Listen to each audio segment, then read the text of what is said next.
여러분 담임 목사님께 항상 위해서 기도 많이 하셔야 될 것 같아요. 제가 솔직히 이렇게 똑같은 거를 3번 설교하는 건 처음인데 이미 일부 한 이후에 너무 힘들어요.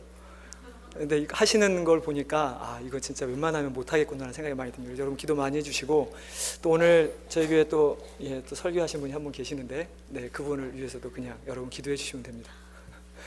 자, 오늘 본문 마태복음 22장 1절로 14절 말씀입니다.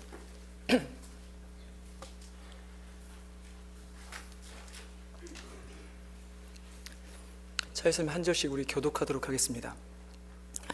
예수께서 다시 비유로 대답하여 이르시되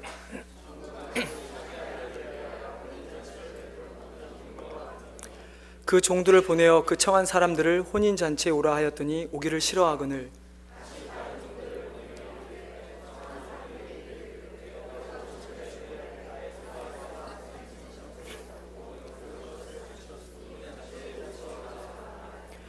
그들이 돌아보지도 않고 한 사람은 자기 밭으로 한 사람은 자기 사업하러 가고 임금이 노하여 군대를 보내어 그 살인한 자들을 진멸하고 그 동네를 불사르고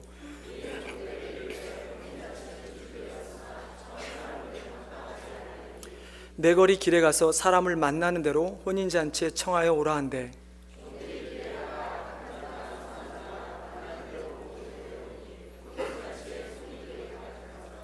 임금이 손님들을 보러 들어올새 거기서 예복을 입지 않은 한 사람을 보고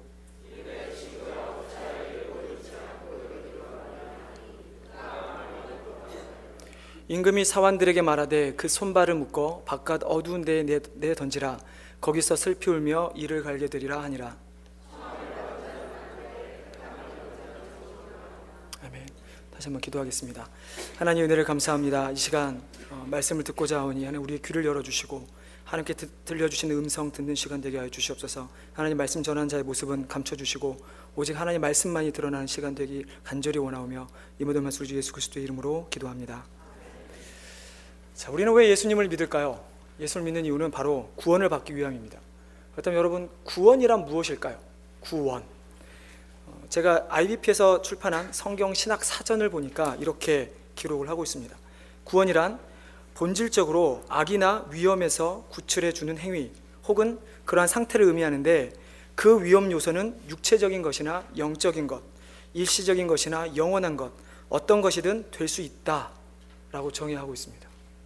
이해가 되십니까? 말이 조금 어려운데 그래서 풀어 설명해 보면 구원이라고 하는 것은 정확히 뭔지는 정확히 알 수 없으나 무엇으로부터 우리를 벗어나게 해주는 행위라는 것이고, 그 구원이라는 단어가 사용된 것들을 보면 하나님이 인간에게 은총으로 베풀어 주시는 모든 물질적 또는 영적 혜택을 의미한다는 것입니다. 아직도 어렵죠? 자, 이 두 가지를 합쳐서 다시 설명을 해보면 구원이라고 하는 것은 하나님의 은총으로 말미암아 우리가 처해 있는 위험한 상태, 즉 죄로 말미암아 죽은 상태에서 우리가 구출되는 것을 구원이라고 합니다. 이 구원이란 단어의 그 원어들을 그 뜻을 보면 단순하게 단순히 구원이 아니라 어떤 육체적 치유 또는 영적인 치유 모두를 가리키는 말로 사용되고 있습니다. 그렇기 때문에 한 사람에게 있어서 구원이 나타나는 것은 그 한 사람이 완벽한 평안, 우리 히브리 말로 하면 샬롬이라고 하는 그 평안이 한 사람에게 나타날 때 그것이 진정한 구원을 받았다는 개념으로 요약될 수 있는 것입니다. 이러한 구원은 구약에서는 하나님께서 이스라엘 백성을 직접 다스리는 것으로 나타났습니다. 이스라엘 백성이 우리 잘 아는 것처럼 출애굽할 때 광야에서 먹을 것 없고 힘들 때 하나님께서 만나와 메추라기를 보내주셨고, 또 수많은 사사시대나 어떤 왕정 시대를 볼 때 수많은 대적들이 쳐들어오지만 자신들이 적은 수밖에 없을 때 기도할 때 하나님께서 어떤 사람 한 사람 내지는 어떤 초자연적인 일로 그들을 구원하셨던 것을 우리는 볼 수 있습니다. 신약에서 보여주는 구원은 구약과는 조금 달리 하나님께서 이제 그의 아들 예수 그리스도를 우리 이 땅에 보내주십니다. 그분이 죽으시고 부활하심으로 말미암아 우리가 구원을 받게 됩니다. 이것은 단순히 어떤 눈에 보이는 어떤 그런 그 구약에처럼 그런 어떤 어려운 처지에서 우리를 인도하는 그런 정도가 아니라 아담과 하와 이후에 영원히 멸망할 수밖에 없는 그 인류, 죄로 말미암아 멸망할 수 없는 그 인류를 하나님께서 아들을 통해서 구원하셨다는 것입니다. 결국 구원은 구약에서는 어떤 한 사람이 아니라 한 전체 백성을 통해서 구원을 보여주셨다면, 신약은 어떤 성령님께서 역사하심으로 우리 한 사람 한 사람 개개인에게 나타나는 것이 구원의 역사라는 것입니다.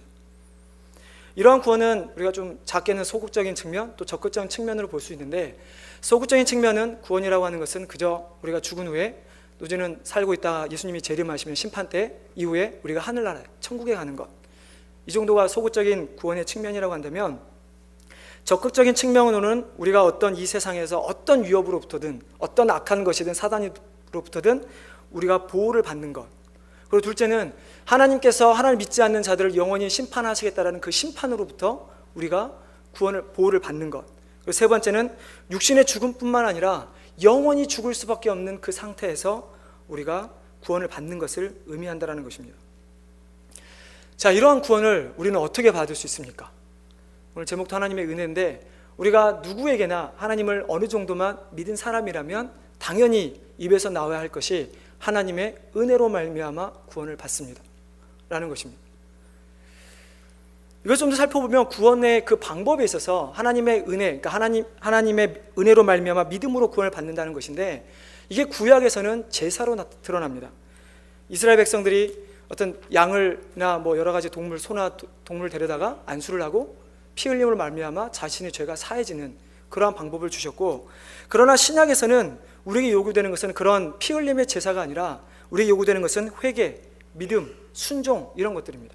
내가 정말 잘못하고 있는가, 내 죄를 고백하는 내 마음 상태에서 어떤 그런 상태에서 의지적인 어떤 변화를 가져오고자 하는 그것이 회개고, 믿음이라고 하는 것은 오직 예수 그리스도를 통해서만 우리가 구원을 받을 수 있다라고 하는 것이 믿음인 것이고, 순종은 하나님께서 우리에게 말씀하신 성경을 통해서 우리에게 명령하신 것들을 우리가 의지적으로 지켜나가는 것, 그것이 순종이라는 것입니다. 이런 것들 통해서 우리가 구원을 받는데, 이렇게 어떤 구약과 신약 성경에서 우리가 구원을 받는 그 과정, 여정을 신학자들이 아주 여러 단계를 정리를 했습니다. 그것을 보면 소명, 중생, 회심, 신앙, 칭의, 수양, 성화, 성도의 견인, 영화. 기억하시겠어요? 어렵죠. 근데 이것을 간단히 하면 이럽니다. 하나님께서 우리를 부르신 것이고, 하나님께서 우리를 의롭다고 칭하여 주신 것이고, 그래서 우리가 구원을 받고, 그 구원이 하나님의 은혜로 말미암아 영원히 우리에게서 떠나지 않는다라는 것이고, 그 은혜가 우리가 영원토록 천국에 가서도 누릴 영화로운 삶을 살게 된다라는 것입니다. 이 모든 어떤 지금 언급한, 제가 몇 개 언급해드렸죠? 네, 기억 안 나시지만 그 모든 과정이 하나님의 은혜라고 우리가 말을 하는데, 그 중에 특별히 오늘 제가 언급한 것 중에 하나님의 은혜라고 제가 제목을 하면서 생각하길 원하는 것은 칭의입니다. 칭의. 오늘의 본문의 내용은 여러분 잘 아시는 것, 많이 들어보신 것처럼 혼인잔치를 베푼 왕에 대한 이야기입니다. 왕이 혼인잔치를 베풀고 많은 사람을 청합니다. 그러나 첫 번째 청함받은 사람은 그 자리에 오지 않습니다. 두 번째 임금이 길거리에 나가서 사람을 청합니다. 그들이 궁에 잔치에 들어오게 됩니다. 그러나 그 주인이 바라봤을 때 모든 사람이 예복을 입고 있는데 그 중에 한 사람이 예복을 입지 않고 있습니다. 어떻게 됩니까? 그 사람 밖으로 내어 쫓기게 되는 것입니다. 이 본문은 실제적으로는 예정론과 관련돼서 많이 설교되어지는 본문입니다. 그러나 오늘 여러분과 함께 제가 예정론에 대해서 나누고 싶지는 않고, 칭의, 하나님의 사랑에 대해, 은혜에 대하여 나눠보고자 합니다. 먼저 오늘 본문을 보면서 우리가 과연 이게 누구에게 하고 있는 말씀인가를 우리가 먼저 깨달아야 합니다. 1절에 보니까 예수께서 다시 비유로 대답하여 이르시되, 당연히 예수님께서 하신 말씀인 것을 우리는 잘 알고 있습니다. 그러면 누구에게 하고 있는 말씀인가? 오늘 본문에서는 찾기 어렵고, 그 앞에 21장 23절에 보면 이렇게 기록되어 있습니다. 예수께서 성전에 들어가 가르치실새 대제사장들과 백성의 장로들이 나와 이르되 라고 되어 있습니다. 지금 대제사장들과 그 백성의 장로들이 예수님께 나와옵니다. 왜 나왔습니까? 우리가 성경을 잘 보면 이들이 나온 이유는 예수님이 하신 일에 대해서 칭찬하고, 정말 훌륭한 분이야, 어떤 존경을 표하기 위해서 나온 것이 아니라 예수님께서 하신 일, 기적을 베푸고 말씀을 전하고 죄를 용서하는 이런 수많은 일들을 그들이 들었는데, 그것이 지금 예수님이 하나님을 빙자해서 한다는 것입니다. 감히 하나님을. 그들은 여러분 잘 알겠지만 성경 필사할 때마다 여호와라는 이름을 나오면 가서 목욕 제기하고 와서 쓰는 그런 사람들인데, 어떻게 감히 사람이 자신이 하나님이라고 하고 하나님의 이름을 들어 그런 일도 행하는가? 그 권세가 누구한테서 나왔냐라고 지금 따지기 위해서 오늘 본문에 나왔다라는 것입니다. 근데 오늘 본문에서 예수님은 그 자들에게 대답을 하시기는커녕, 그러면 세리 요한의 그 권위가 어디서 왔느냐, 그리고 악한 소작인의 비유를 들으면서 그 당시 종교 지도자들에 관한 대제사장들, 백성의 장로들, 실은 율법사들, 바리새인들, 이들을 꾸짖었던 것입니다. 그래서 마태는 기록하기를 그들이 예수의 비유가 자기를 가리키는 줄 알고 그를 잡고자 하였다라고 기록을 하는 것입니다. 그렇게 오늘 본문 22장 1절은 그러한 상황에서 시작하는 겁니다. 그러한 꾸짖고 있는 그들을 대상으로 예수님께서는 다시 한번 비유로 그들에게 말씀하시는 것입니다. 그러면 오늘 본문에서 등장하는 이 천국은 마치 자기를 위한 혼인제를 베푼 임금이라고 되어 있는데, 임금은 하나님을 의미합니다. 청함을 받은 사람은 누구입니까? 청함을 받은 사람은 단순히 종교 지도자들 떠나서 이스라엘 백성 전체를 의미합니다. 그럼 우리가 지금 이 이스라엘 백성을 먼저 생각하기 원하는 것은 2절 말씀입니다. 우리 다 함께 2절 말씀 한번 같이 읽어보도록 하겠습니다. 시작.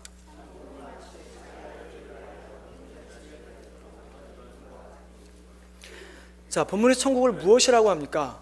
여러분, 성경에서 많은 혼인잔치의 비유들이 있고, 그래서 우리는 혼인잔치 그 비유를 천국의 비유라고 생각을 합니다. 그래서 마치 혼인잔치가 천국이라고 생각할 때가 많습니다. 그러나 성경에서 혼인잔치의 비유를 들어 천국을 설명하는 것은 혼인잔치가 천국이다라는 것이 아니라 천국의 특성, 천국의 성격이 무엇인가 하는 것입니다. 우리 청년들은 대부분 아직 결혼을 안 했기 때문에 이제 결혼을 꿈꾸고 있는데, 여러분 결혼을 꿈꾸면서 무슨 생각하십니까? 어른들한테 들어보니까 그 힘들다는데 해야 되나? 이런 생각하십니까? 아니죠. 어떻게 하면 결혼할 수 있을까? 빨리 좋은 짝 만나서 나도 결혼하리라. 왜 이렇습니까? 당연히 그 결혼이라고 하는 것이 우리 인생에 있어서 가장 행복하고 가장 기쁜 시간인 것이고, 내가 가장 사랑하는 사람과 앞으로의 남은 삶을 시작하는 시간이기 때문입니다. 마찬가지로 천국이라는 것이 그러한 장소라는 것입니다. 천국의 특성을 나타내는 그 장소, 천국의 기쁨, 우리가 하나님과 함께함을 말미암아 기뻐할 수 있고 감사하고 은혜롭게 살 수 있는 그곳, 그것이 천국인 것이고, 그 천국의 특성을 혼인잔치로 비유를 하고 있는 것입니다. 오늘 성경에서 천국에 대해서 정확히 정의하고 있는 천국은 어떤 것인가? 천국은 마치 자기 아들을 위하여 혼인잔치를 베푼 어떤 임금과 같다라고 표현을 합니다. 한국말에는 이 주어와 그 다음에 동사, 목적어 사이에 수많은 것들이 들어가 있어서 헷갈리는데, NIV 여러분 가지고 있는 성경을 보시면 The kingdom of heaven is like a king 이라고 되어 있습니다. 즉 천국이 왕이라는 것입니다. 이게 왜 중요할까요? 왜 천국이 왕이라는 이 사실이 중요한가? 천국이 왕이라고 하는 것은 반대로 말을 하면 왕이 천국이라고 하는 것입니다. 이 의미는 결국 그러니까 하나님께서 다스리는 곳, 그 모든 곳이 천국, 하나님의 나라가 될 수 있다는 것입니다. 그렇기에 우리가 천국 백성이 된다고 하는 것은 결국 왕의 백성이 된다는 것이고, 그러므로 천국의 주인이 하나님이기 때문에, 하나님이 천국이시기 때문에 우리가 천국에 들어갈 수 있는 것, 왕의 백성이 될 수 있는 것은 오직 하나님의 판단, 하나님의 뜻, 하나님의 결정에 의해서만 가능하다는 것입니다. 이후에 나오는 것이 바로 왕으로부터 잔치에 청함을 받은 사람들입니다. 아까 말씀드린 것처럼 이 청함 받은 사람들은 이스라엘 백성을 의미합니다. 왜 그렇습니까? 이스라엘 백성을 보면 하나님께서 아브라함이라는 어떤 한 사람을 부르셔서 약속을 주십니다. 너로 큰 민족을 이루게 하시겠다. 그리고 실제적으로는 야곱이라는 사람의 이름을 이스라엘이라는 이름으로 바꾸면서 모든 이스라엘 백성의 아비로 삼으십니다. 하나님께서는 이렇게 자기의 백성 삼은 그 이스라엘 백성, 선민, 이들을 하나님의 잔치에 가장 먼저 청했던 자들이라는 것입니다. 그러나 이들이 어떻게 합니까? 이들은 5절에 보니까 그들이 돌아보지도 않고 한 사람은 자기 밭으로, 한 사람은 자기 사업하러 갔다. 그리고 그 남은 자들은 종들을 잡아 모욕하고 죽였다라고 지금 표현하고 있는 것입니다. 본문에서 오늘 그들이 돌아보지도 않았다라는 이 말은, 이게 원문을 좀 더 이렇게 더 들어가서 보면 이 돌아보지 않았다라고 하는 말은 어떤 사람을 무시하거나 주의를 가지지 않는 것을 의미합니다. 그러니까 왕이 어떤 종들을 통해서 잔치에 오십시오라고 청하를 보냅니다. 근데 이 사람이 왔는데도 불구하고 딴짓하는 겁니다. 당신 누구야? 모른 척을 하는 겁니다. 당신이 뭔데 나를 거기에 오라고 말라고 해? 이렇게 따지는 것입니다. 하나님께서는 예수님께서 지금 이 본문에서 이 말씀을 하고 있는 것은 결국은 구약에서 이스라엘 백성이 하나님께 불순종했던 그러한 모습들을 우리에게 보여주고 있는 것입니다. 그들이 하나님께 순종하라고 하고 하나님의 선지자를 보내서 나의 말을 듣고 돌아오라 라고 하지만, 그들은 선지자 당신 누구야? 당신이 뭔데 나에게 이런 말을 하는 거야? 내가 무슨 죄를 졌길래 나에게 회개하라는 거야? 이런 것들을 말하고 있는 것입니다. 그리고 어떤 사람들은 남은 자들은 종들을 잡아 모욕하고 죽였다라고 또한 표현을 하고 있습니다. 하나님께서는, 그 왕은 지금 이들에게 2번이나 종들을 보내서 잔치에 청합니다. 하나님께서 우리가 역사를 보면 이스라엘 백성에게 2번의 기회를 더 주십니다. 이스라엘 백성이 멸망한 이후에 하나님께서는 선지자들을 보내서, 우리가 잘 아는 소선지자를 보면 수없이 많은 선지자들이 등장해서 울며 통탄하며 백성들이 회개를 촉구했던 그 모습, 그것이 첫 번째 청함입니다. 두 번째는 신약에 들어와서 사도들을 통해서 다시 한번 그리스도 앞에 교회로 불러오게 하는 것, 그것이 두 번째 청함이었습니다. 그럼에도 불구하고 그들은 이 2가지 청함을 모두 거절했던 사람들이었습니다. 그렇기에 결국 오늘 7절의 말씀처럼 임금이 노하여 군대를 보내어 그 살인한 자들을 진멸하고 그 동네를 불사르고, 결국 이스라엘은 멸망했을 뿐만 아니라 예루살렘 성조차도 다시 한번 이들의 돌이키지 않는 그들의 죄악 때문에 로마의 디도 장군에 의해서 멸망하게 되는 것입니다. 맨 처음 청함받은 자들 이후에 2번째 청함받은 자들이 등장을 합니다. 자, 이들은 어떻습니까? 이제 왕이 그렇게 그 전 사람들을 다 진멸한 다음에 종들에게 이렇게 명령합니다. 9절에 보면 내거리 길에 가서 사람을 만나는 대로 혼인잔치에 청하러 오라 한데, 종들이 길에 나가 악한 자나 선한 자나 만나는 대로 모두 데려오니 라고 기록하고 있습니다. 즉 하나님께서 선한 자여야 했던, 선하게 삼으셨던 이스라엘 백성이 악해지자 이제는 모든 사람들을, 선하지 못한 사람들, 선함을 받을 수 없는 사람들을 불러다가 내가 이제 너희로 선하게 여겨주겠다라고 지금 하시는 것입니다. 이러한 자들이 초대받아 궁으로 들어오는데, 이러한 자들을 누가복음에서 누가는 다르게 표현을 합니다. 어떻게 표현을 하고 있냐면, 그들은 가난한 자들이고 몸 불편한 자들, 맹인들, 전음자들이었습니다.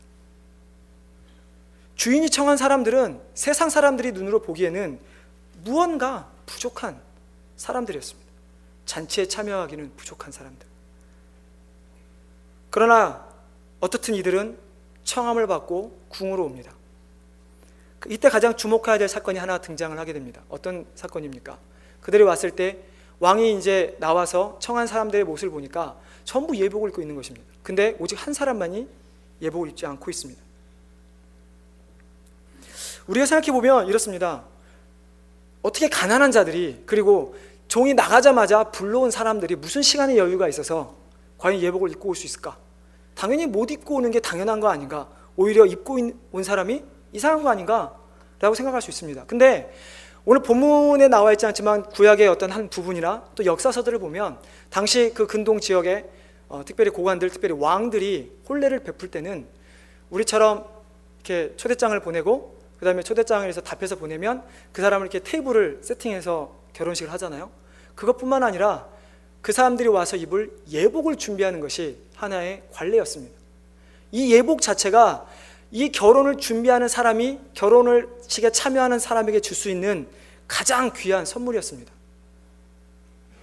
그렇기 때문에 어느 누구도 가난하다 할지라도, 이 사람이 아무리 시간이 없다 할지라도 궁으로만 왔다면, 그 궁에 왔다면 그 혼인 예복을 입을 수 있었다라는 것입니다. 그 예복으로 말미암아서 자신의 모든 것이 변해서 혼인에 참석할 만한 자로 변화될 수 있다는 것입니다. 그렇다면 결국 그 혼인 예복 입지 않는 그 한 사람은 어떤 사람입니까? 그 한 사람은 자기가 왕의 초대를 받았는지조차도 모르겠고, 받았지만 들어갈 때도 자기 멋대로 그냥 다 병정들 이렇게 밀치면서 들어가는 것입니다. 자기가 잘난 것입니다. 자기가 있는 것만으로 충분하다고 생각하는 사람입니다. 이 사람은 바로 첫 번째 청함받았던 이스라엘 백성과 조금도 다를 바가 없는 사람들입니다. 결국 이 사람도 왕의 방법을 무시했고 그 왕 자체를 무시했기 때문에 결국 밖으로 내어 던져서 쫓겨나게 되는 것입니다. 우리는 이런 본문을 통해서 우리가 정말 하나님의 은혜를 깨달아야 하는데, 그 은혜가 바로 제가 서두에 말한 것처럼 나누기 원하는 칭의라고 하는 것입니다. 여기 자란 우리 청년들 좀 칭의란 말이 어려울 수 있는데, 여러분 justification, 하나님께서 우리를 의롭다 여겨주심, 이것이 칭의입니다. 이제 이걸 좀 꼭 기억하시기 바랍니다. 제가 앞으로 계속 칭의라고 사용을 할 거기 때문에 여러분 그 의미를 좀 잘 생각하시기 바랍니다. 제가 암송 구절을 뽑은 로마서 5장 8절 말씀이 있습니다. 우리 순장들은 많이 외웠던 말씀인데 어떤 말씀입니까? 우리가 아직 죄인 되었을 때 그리스도께서 우리를 위하여 죽으심으로 하나님께서 자기에 대한 사랑을 우리에게 확증하셨다라고 사도 바울은 기록을 합니다. 이것은 우리가 회개하며 하나님 잘못했습니다, 저 용서해 주세요, 다시는 죄 짓지 않겠습니다 라고 해서 하나님께서 그래, 착하다, 그래 내가 너를 의롭다 여겨주겠다 라고 하는 것이 아니라, 우리가 아무것도 하지 않을 때, 아니 오히려 아무것도 하지 않으면 좋죠, 우리가 오히려 죄를 짓고 있을 때, 우리가 하나님께 불순종하고 있는 그 상황 가운데서 하나님께서 우리를 독생자를 보내셔서 그 아들을 죽기까지, 죽음을 통해서 우리에게 사랑을 보이셨다는 것입니다. 여러분 이걸 믿으십니까? 우리가 이렇게 하나님의 은혜로 우리는 구원을 받았다고 말을 합니다. 그러나 문제는 이러한 구원받은 그 사실이 정말로 내 삶 가운데 나에게 은혜로, 나의 삶의 원동력으로 작용하고 있냐라는 것입니다. 우리가 정말 그것이 나에게 은혜가 되기 위해서는 우리가 로마서 5장 8절에 뒤에 하나님께서 우리의 사랑을 우리에게 보이셨다, 확증하셨다가 더 중요한 게 아니라, 어떻게 보면 우리가 죄인 되었다라는 그 부분이 더 중요할 수도 있습니다. 우리가 죄인이 아니면, 여러분 스스로 생각해 보시죠. 우리가 죄인이 아니면 어떻습니까? 우리가 구원이 필요합니까? 죄인이 아닌데 왜 구원이 필요합니까? 여러분 아프지 않은데 병원 가십니까?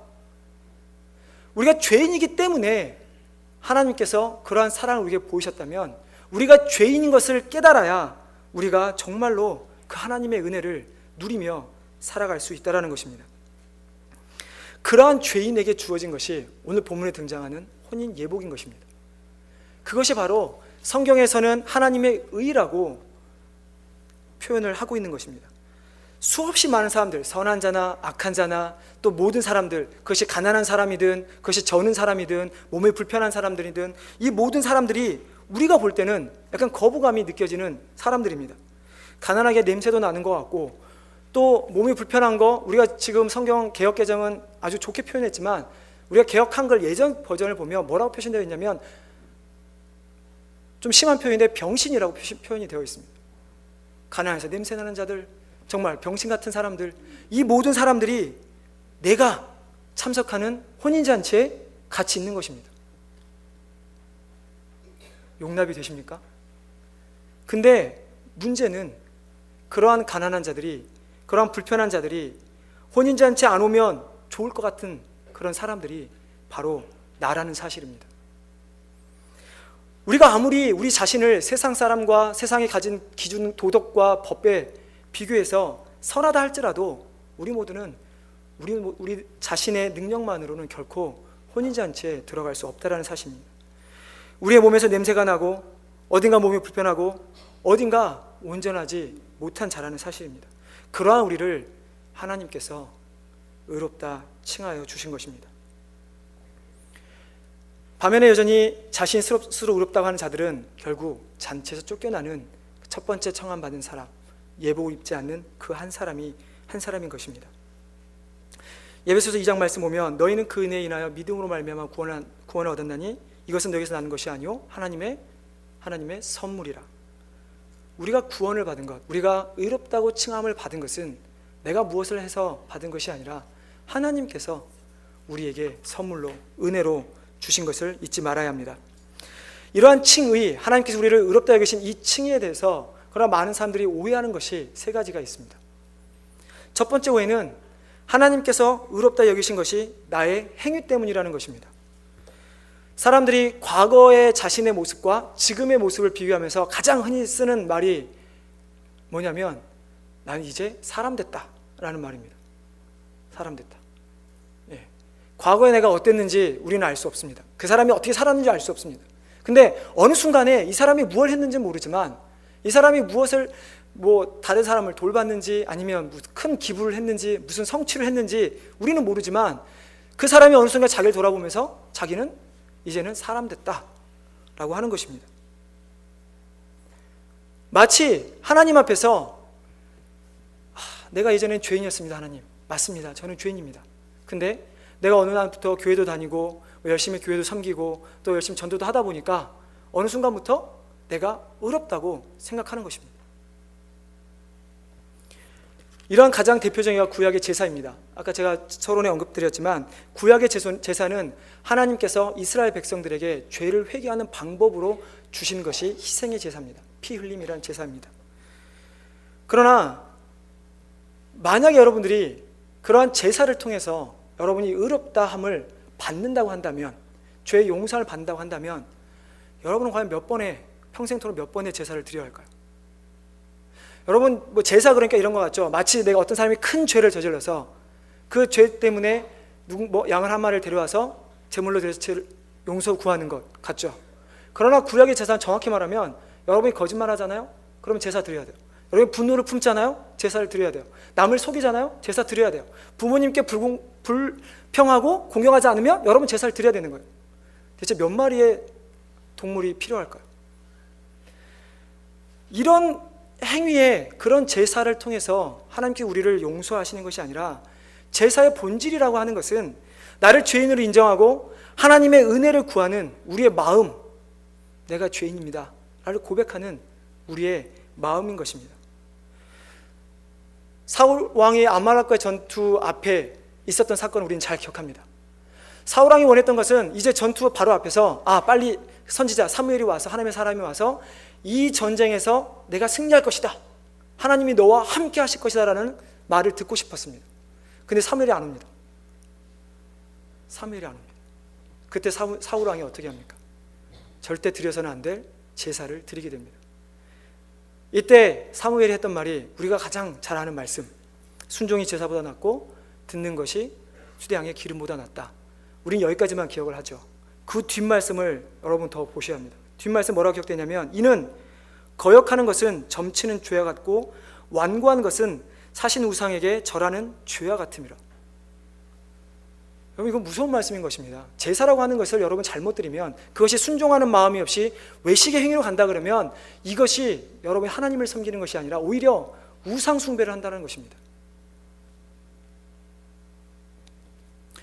그럼에도 불구하고 나는 내 스스로 어떻게 쓰든지 의롭게 될 거야 라고 하는 사람이 있다면 그 사람은 하나님의 표준에 도달을 해야 됩니다. 하나님의 기준이 무엇입니까? 하나님의 기준은 하나님이 온전하심과 같이 너희도 온전하라라는 것입니다. 하나님의 온전하심이라는 게 무엇입니까? 하나님의 온전하심, 다른 많은 말로 설명될 수 있겠지만 하나님의 온전하심이라고 하는 것은 죄가 전혀 없으신 분이라는 사실입니다. 일체 어떠한 것도 마치 큰 종이에 점 하나조차도 없는 것처럼 깨끗한 그런 상태가 온전하다는 것입니다.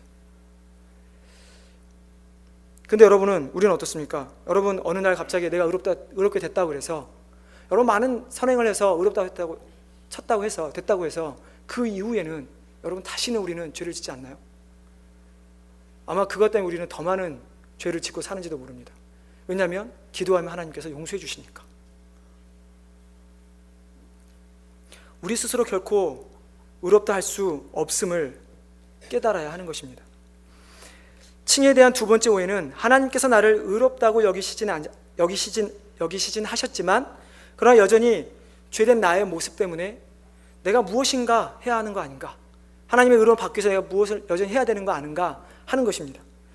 첫 번째 오해는 반대로, 즉 하나님의 칭의로 말미암아 우리가 구원을 얻었음에도 불구하고 내가 하나님의 말씀에 순종하지 못하는 나의 삶, 내가 죄를 짓고 있는 나의 모습 가운데서 내가 받은 구원이 흔들리는 것입니다. 내가 구원 받았나? 내가 이렇게 살아도 구원 받을 수 있을까? 내가 정말로 죽으면, 당장 죽으면 천국에 갈 수 있을까?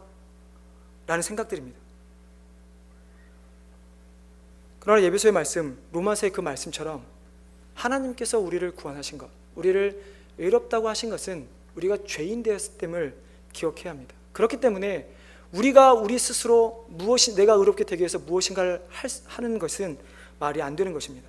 그저 하나님 베푸신 그 의를 그냥 우리는 선물로 받으면 되는 것입니다. 만약 어떤 사람이 여러분에게 선물을 했다고 합시다. 여러분 특히 생일 선물 많이 받잖아요. 어떤 친구들이 생일 선물 다 가져왔는데, 자, 너는 이거 했으니까 너는 얼마, 너 이거 했으니까 너는 얼마, 이렇게 돈을 준다고 생각해 봅시다. 선물 준 사람이 어떨까요? 무슨 생각을 할까요? 그래 네가 돈 줘야지, 이런 생각을 할까요? 그런 생각하는 것이 아니라 이런 애가 다 있나, 내가 기껏해서 온 마음을 준비해서 선물을 준비했는데 이걸 돈으로 환산을 해? 이러면서 우리는 그 사람하고 다시는 친구 맺지 않을 것입니다.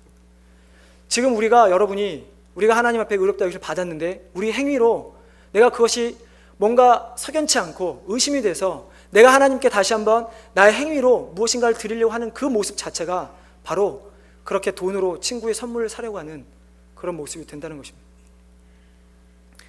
세 번째 오해는, 칭에 관한 잘못된 인식은 하나님께서 우리를 의롭다 여기신 이후에 여기셨기 때문에 더 이상 나는 죄인이 아니라 이제 의인이라는 것입니다. 나는 완전히 성화되었다. 그러니까 즉 성화의 과정을 거치지 않고 나는 이제 영광스러운 자가 되었다라고 하는 것입니다. 하나님께서 우리가 여전히 죄를 짓고 있음에도 불구하고 우리를 의롭다 여겨주시는 것이지, 결코 우리가 의롭다함을 받았다고 해서 우리가 완전한 의인이 되는 것은 결코 아닙니다. 아까 말씀드렸지만 우리는 여전히 죄인입니다. 성경에서 죄라는 것에 대한 정의를 내려봅니다. 여러분 전도폭발이라는 그런 훈련을 들어보셨습니까?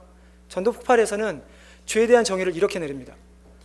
살인이나 강도 같은 하나님께서 하지 말라고 명령하신 것을 하는 것이 죄이고, 두 번째는 하나님을 사랑하고 이웃을 사랑하고 부모님을 공경하는 것처럼 해야 될 일을 하지 않는 것 또한 죄입니다.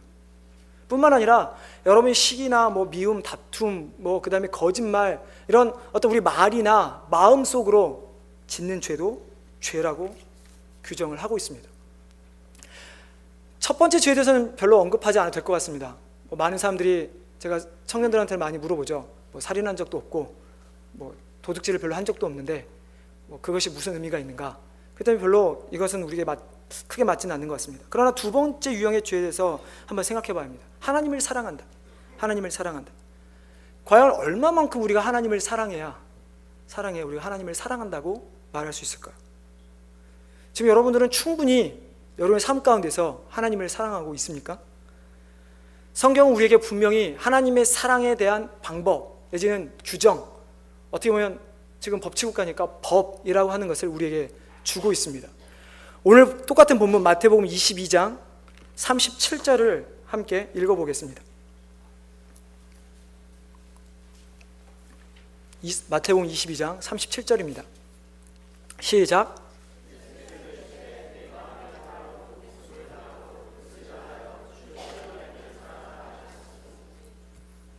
네, 뭐라고 말합니까? 내 목숨을 다하고 내 마음을 다하고 목숨을 다하고 뜻을 다하여 하나님을 사랑하라.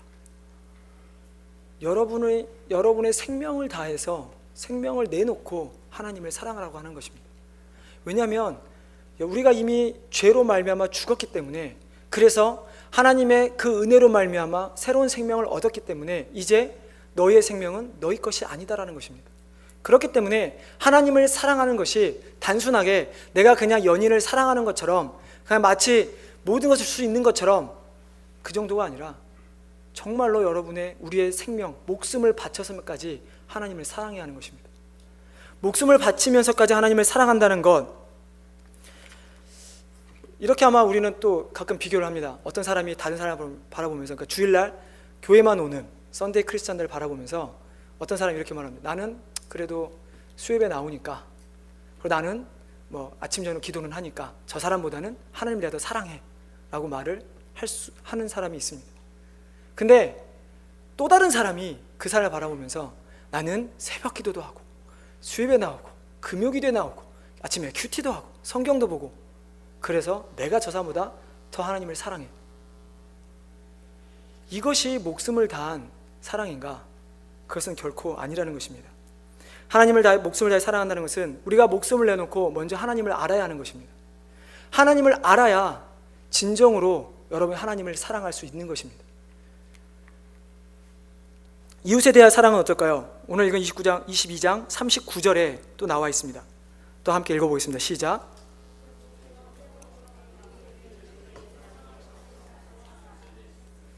내 몸과 같이 내 이웃 사랑하라. 무슨 의미일까요? 내 몸과 같이 사랑하는 것, TV 광고인가요? 뭐 그 드라마인가요? 뭐 내 몸은 소중하니까 이런 했던 적이 기억나는데, 우리 모두 다 자기 몸을 누구나 다 소중하게 생각합니다. 뭐 어떤 사람이건 간에 자기를 스스로 자신을 구박하고 정죄하고 미워하고 그래서 참다 못해 자해하고 이런 사람은 없습니다. 그런 사람은 어떻게 합니까? 당연히 정신병원에 보냅니다. 그 사람들을 제외하고는 어느 누구도 자기 스스로 자신을 구박하며 사랑하는 사람이 없습니다. 물론 때로는 내가 어떤 노력 잘 못하는 것에 대한, 그러니까 뭔가를 노력을 열심히 해야 되는데 내가 시간을 잘 못 써서 하지 않는 부분들, 자기 스스로 내가 잘못했다라고 판단을 할 수 있지만, 그러나 매일같이 아침에 일어나서 자기 전에 자신을 구박하는 사람은 한 사람도 없다는 것입니다. 그런데 우리는 어떻습니까? 자기 자신은 사랑하는데 과연 이웃은 정말 내 몸과 같이 사랑하고 있습니까? 교회 안에서나 교회 밖에서나 하나님 믿는 사람들의 모습을 보면 어떻게 보면 이것이 소위 세상이 지금 기독교를 비판하는, 욕하는 가장 큰 이유일 텐데, 우리는 너무 심할 정도의 모습을 많이 보게 됩니다. 저 사람이 상처를 받든 상처를 안 받든 전혀 상관하지 않고 그저 내가 원하는 대로 저 사람을 정죄하고 비판하고 판단하는 그런 모습이 우리 가운데 있다는 것입니다. 그 사람이 교회를 떠나도 상관없고 세상인 사람이 그것 때문에 교회를 안 와도 우리는 전혀 안 합니다. 나만 이 자리에 있어서 하나님께 예배드리고 구원받으면 끝이라고 우리는 생각합니다. 그러나 하나님께서 우리에게 명령하신 것, 내 이웃을 내 몸과 같이 사랑하라는 것, 여러분 자신이 정말 소중하다면 다른 사람도 소중함을 알아야 합니다. 여러분이 소중하기 때문에 여러분이 하기 힘든 것이 있다면 다른 사람도 하기 힘든다는 것을 여러분 알아야 하는 것입니다. 여러분의 말을 들을 때 상처받는 것이 있고 남이 때리고 아프다고 느낀다면 다른 사람에게 상처 주는 말을 하지 않고 때리지 말아야 하는 것입니다. 그럼 우리 많은 일들 가운데 그런 일들이 벌어지는 걸 보는데, 그러나 실제적으로 그 일을 자세히 들어가서 쳐다보면 그것은 결코 하나님의 뜻도 아니고 하나님의 일도 아니라는 것입니다. 그저 자신이 가진 기준, 자신이 가진 판단, 자신이 그것을 통해서 얻고자 하는 이익, 이득, 이것들만을 생각하면서 다른 사람들에게 말을 하고 상처 주는 것입니다.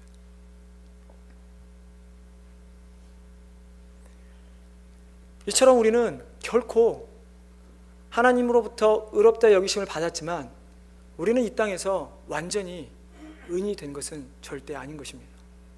우리는 이렇게 하나님 말씀을 지키지 않는 것, 우리 마음속 범하는 수많은 죄들 때문에 우리는 결코 이 땅에서는 죄인의 모습에서 벗어날 수 없다는 것입니다.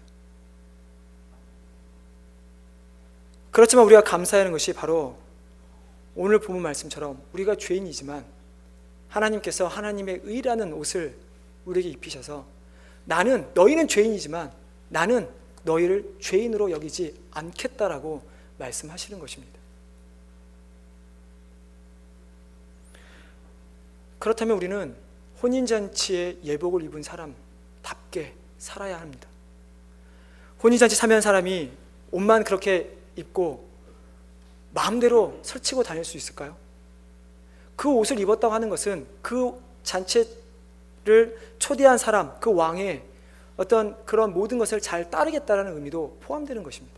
그래서 그 잔치가 정말 축복되고 사랑스럽고 기쁜 날이 될 수 있도록 나도 거기에 동참하겠다라는 것입니다.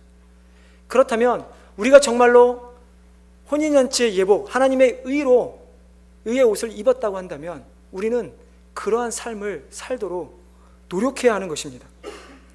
세상 사람들과 똑같이 교만하고 마음은 닫혀있고 상처 주고 여전히 다른 사람들을 무시하는 그런 모습이 아니라 정말 예수님께서 이 땅에 죽기까지 우리를 섬기셨던 것처럼, 생명으로 우리를 섬기셨던 것처럼 우리도 우리의 가족을, 우리의 친구들을, 교회를, 세상 사람들을 사랑해야 하는 것입니다. 하나님의 은혜를 받았다면 정말 그 하나님의 은혜 받은 사람답게 살아가시기 바랍니다. 정말로 우리의 모습 가운데 이 하나님의 은혜가 넘치길 바랍니다. 세상 사람들이 우리를 보면서 개독교라고 하는 그런 말을 듣는 것이 아니라 정말로 우리 한 사람을 바라보면서 정말 저 사람은 하나님의 사람이야, 정말 사랑이 넘치는 사람이야, 저 사람 옆에 있으면 정말 행복해, 그러한 성도님 되시기를 주님의 이름으로 축원합니다. 우리 한번 합심으로 이 시간 한번 기도하도록 하겠습니다. 우리가 정말 기도하기를 원하는 것은